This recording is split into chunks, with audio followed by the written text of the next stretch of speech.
Welcome to another episode of SEO news. अगर आपको भी ये समझ में नहीं आ रहा कि आपका जो कंटेंट है वो चैट जीपीटी पे रैंक क्यों नहीं कर रहा, मतलब चैट जीपीटी उसको साइट क्यों नहीं कर रहा, तो इस पर्टिकुलर एपिसोड के अंदर मैं आपको बताने वाला हूँ कि एक स्टडी की गई थी जिसमें ये पता चला कि आपकी जो पेज है, आपकी वेबसाइट पे आप जो कंटेंट लिखते हैं उसका कौन सा पोर्शन चैट जीपीटी सबसे ज़्यादा साइट करता है। तो ये रिपोर्ट जो है यहाँ पर आप देख सकते हैं। अब इस रिपोर्ट के अंदर फर्स्ट जो इसका जो रिजल्ट है, जो कंक्लूजन है, वो ये दिखाता है कि which section of a text are most likely to be cited by ChatGPT. तो यहाँ पर दो सेक्शंस हैं आपके जो सबसे ज़्यादा साइट होते हैं, तो 0 to 10% एंड 10 to 20%। 16.7% ये वाला पार्ट है और देन 16.3% ये जो है। तो मतलब ओवरऑल अगर हम देखें तो 44.2% of all citations come from first 30% of the text. तो पूरे पेज के शुरू के 30% हिस्से से ही जो मैक्सिमम साइटेशन जो टेक्स्ट है वो चैट जीपीटी ले लेता है। तो अगर आप अपने कंटेंट को चैट जीपीटी पे दिखाना चाहते हैं तो आपको जो इन्फॉर्मेशन है, इंपॉर्टेंट इन्फॉर्मेशन है, वो शुरू में ही रखनी होगी। The AI reads like a journalist. तो एआई जो है ना वो एक जर्नलिस्ट की तरह से कंटेंट को स्कैन करता है। पहले वो देखता है हु, व्हाट, वेयर, यानी सारी इंफॉर्मेशन का ये डेटा बेसिकली वो निकाल लेता है।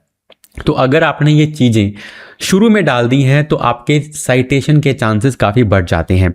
Then 31% of citations come from 30 to 70%। उसके बाद जो 31% वाला हिस्सा है वो आपके कंटेंट के 30 से 70% में आता है और लास्ट में 24.7% जो है वो लास्ट पार्ट में से आता है आपके आर्टिकल में, यानी कि लगभग कंक्लूजन में से। ठीक है, तो क्लियर हुआ कि सबसे इंपॉर्टेंट इन्फॉर्मेशन आपको अगर साइटेशन में आना है तो आपको शुरू में रखनी पड़ेगी। ठीक है, इसके अलावा इसमें बताया क्या गया है, बेसिकली जो LLMs हैं वो जर्नलिज्म और एकेडमिक पेपर के हिसाब से ट्रेंड हैं, जो BLUF bottom line up front structure को फॉलो करते हैं। The model learn the most weighted information is always at the top. जैसे भी आपने न्यूज़ में भी देखा होगा, सबसे इंपॉर्टेंट इन्फॉर्मेशन को पहले एक तरह से हेडलाइन के फॉर्मेट में दिखा दिया जाता है, तो वो फॉर्मेट आपको फॉलो करना पड़ेगा। हालांकि एक जो है, अगर आप एक बार सिंगल इंटरेक्शन करते हैं तो 1 मिलियन टोकन यानी कि 700 से 800 हज़ार वर्ड्स ये एक बार में इकट्ठे कर लेता है, बट फिर भी आपको टॉप पे ही अपनी मेन इन्फॉर्मेशन जो है रखनी है। इसके अलावा इस पर्टिकुलर रिपोर्ट के अंदर काफ़ी सारी चीज़ें और भी बताई गई हैं, जैसे कि वो मैं आपको क्लियर कर देता हूँ। जैसे कि chat GPT sources citation across all parts of the paragraph. अब ये बहुत इंपॉर्टेंट है।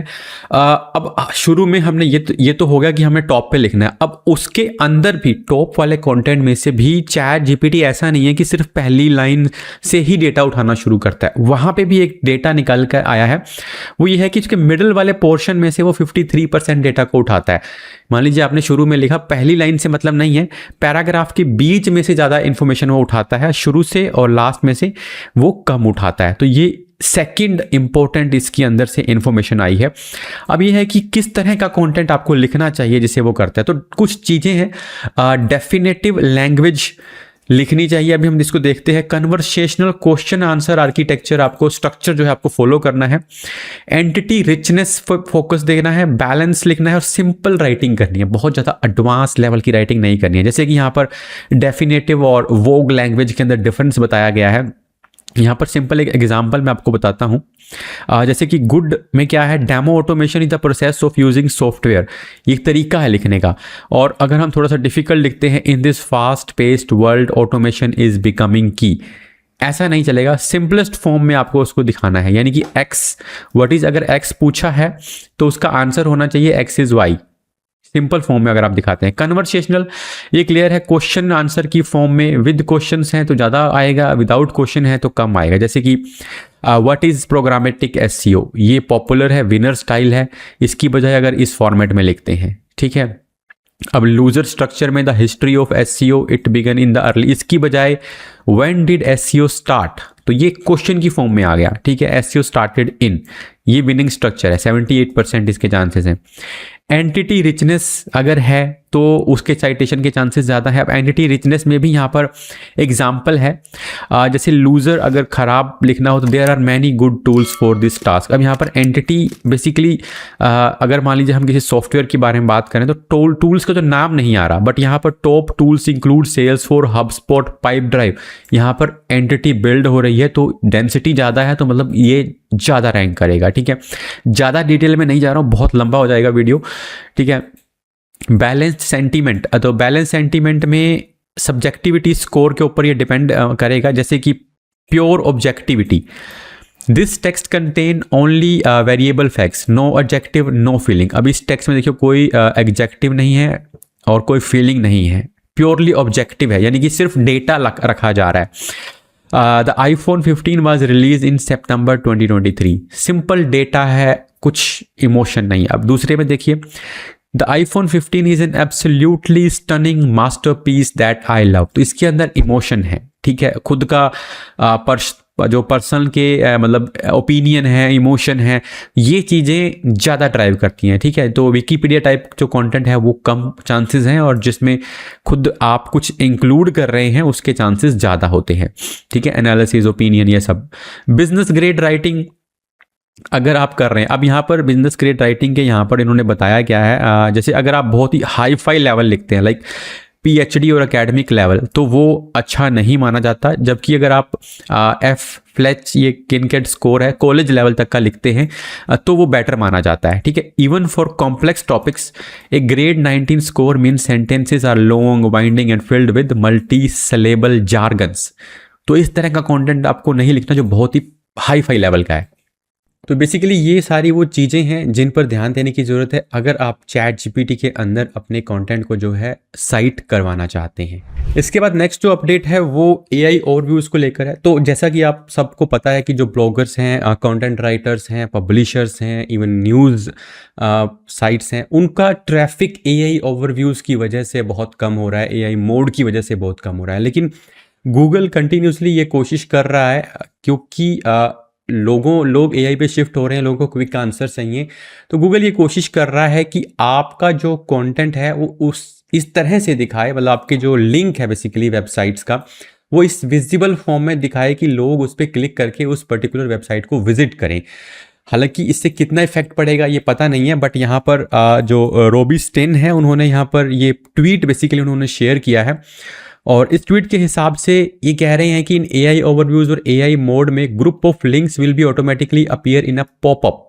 अब जैसे ही आप मान लीजिए वहाँ पर आपको जो साइटेशन दिखाई देता है, वहाँ पे जब आप अपना माउस लेके जाएंगे तो होवर करेंगे तो वहाँ पर एक पॉपअप आएगा। तो मैं आपको ये पर्टिकुलर जो इमेज है यहाँ पर ओपन करके दिखा देता हूँ। तो प्रैक्टिकली ये कैसे दिखता है मैं वो भी आपको दिखा देता हूँ। तो जैसे मान लीजिए मैंने यहाँ पर ये ओपन किया, best SEO experts in the world, और मैं यहाँ पर मान लीजिए अपना लेके जा रहा हूँ कर्सर। तो ये देखिए होवर करने पे ही यहाँ पर मुझे 2 वेबसाइट्स का लिंक दिख गया। मैं यहाँ पे क्लिक करके इन वेबसाइट्स पे जा सकता हूँ।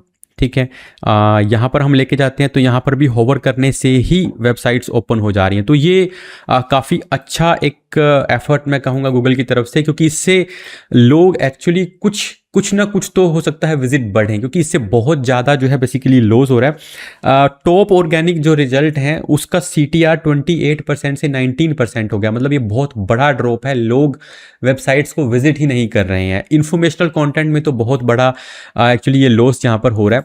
और यहाँ पर गूगल ये कहता है कि डेस्कटॉप पे ये तो एक्चुअली जो इम्प्लीमेंट हो चुका है, ठीक है, and we will show more descriptive and prominent links icons with the response across both desktop and mobile। और ये मोबाइल पर भी इसी चीज़ को इम्प्लीमेंट कर देंगे। इनके रिजल्ट जो है इससे एंगेजिंग आ रहे हैं, अच्छे आ रहे हैं, और लोग जो है इससे विजिट कर रहे हैं, मतलब इससे कुछ ना कुछ परसेंटेज जो है क्लिक्स का बढ़ेगा, और आपके लिए बेसिकली ये फ़ायदेमंद है। नेक्स्ट अपडेट जो है वो गूगल का सर्च कंसोल को लेके है। तो गूगल सर्च कंसोल में भी अब एक इनसाइट्स का फीचर आ गया है। ठीक है, तो यहाँ पर गूगल सर्च सेंट्रल के जो लिंक्डइन पेज पे ये इन्फॉर्मेशन शेयर की गई है। हम इस इन्फो को यहाँ पर ओपन कर लेते हैं। तो अब जब भी आप मान लीजिए बेसिकली गूगल सर्च कंसोल के अंदर इस तरह का एक टैब ऐड कर दिया गया। जब आप इस पर क्लिक करेंगे तो इस तरह से आपके पास एक तरह से आपका कंसोल का डेडिकेटेड चैट बोट ओपन हो जाएगा। ठीक है, अब ये चैट बोट क्या काम करेगा, आपके कंसोल के पूरे डेटा को आपको ये निकाल कर दे देगा। मतलब आपको जाके एनालिसिस करने की जरूरत नहीं है, आप जो भी इससे पूछेंगे सीधा वो आपको वहां से निकाल के डेटा को दे देगा। जैसे यहाँ पर मान लीजिए इन्होंने कोई एग्जांपल रखा, show me the data for all pages except the blog and home page, और कंपेयर भी करना है। ठीक है, और अप्लाई करना है, तो यहाँ पर बेसिकली वो इम्प्लीमेंट भी हो जा रही है चीज़। तो ब्लॉग को छोड़ के सारे पेजेस का डेटा निकाल दिया और उसको कंपेयर भी यहाँ पर कर दिया। तो इस तरह से कोई भी टाइप का डेटा आप यहाँ पर निकाल सकते हैं। जैसे मैं आपको यहाँ पर प्रैक्टिकली भी दिखा देता हूँ।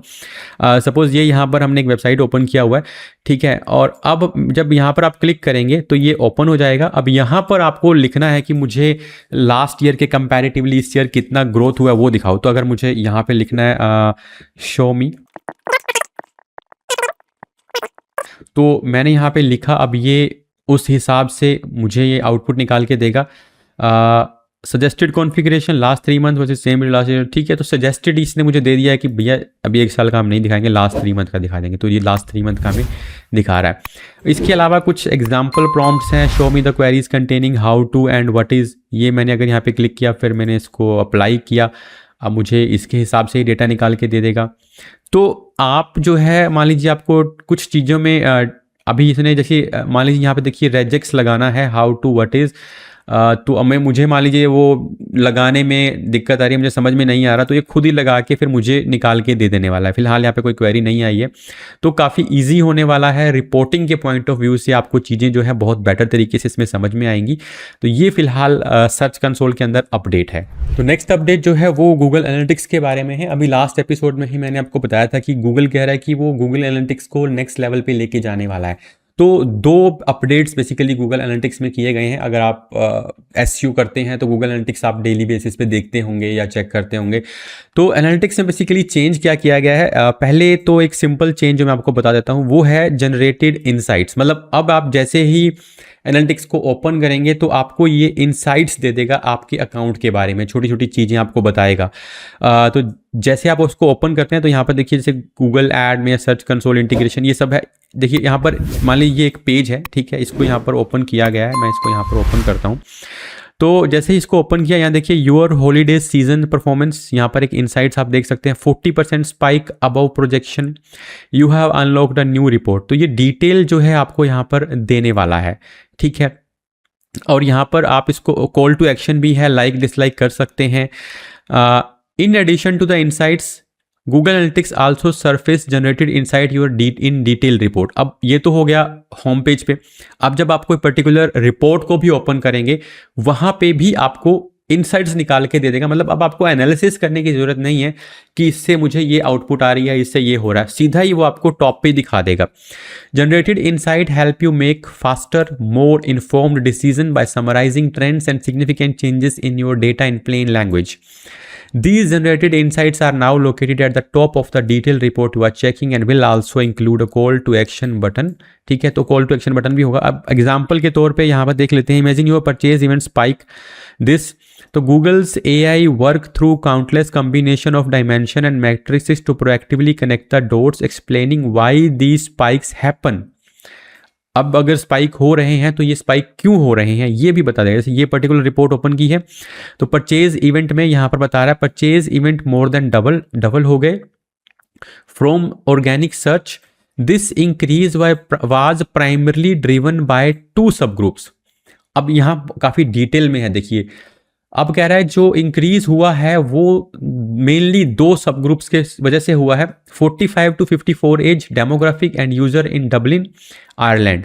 Given that your add to cart events only see moderate proportional increase compare to purchase event, this suggest that these user completed the checkout flow at a higher rate. अब यहाँ से आपको और ज़्यादा डीप में आप जा सकते हैं, मतलब एक लेवल आपको नेक्स्ट ले जा रहा है ये। ठीक है, मतलब हर रिपोर्ट के अंदर भी चीज़ें मिलेंगी। दूसरा जो इसके अंदर चेंज किया गया है वो है that is channel cross channel budgeting. ठीक है, तो अभी ये बीटा के अंदर है और सभी अकाउंट्स के अंदर ये नहीं दिखने वाला है। अब क्रॉस चैनल बजटिंग में देखिए होने क्या वाला है। आप पहली बात तो क्रॉस चैनल का मतलब है आप दूसरी जो एड्स पे स्पेंड करते हैं उसकी बजटिंग को भी यहाँ पर देख सकते हैं। और कितना उससे आउटपुट, जैसे यहाँ पर देखिए टारगेट केपीआई है, रेवेन्यू रखा गया, बजट्स को यहाँ पे बढ़ाया या घटाया जा रहा है, तो क्रॉस नेटवर्क से हिसाब से और आप गूगल ऐड पे कितना स्पेंड हो रहा है वो पूरा डेटा यहाँ पर आ जाएगा।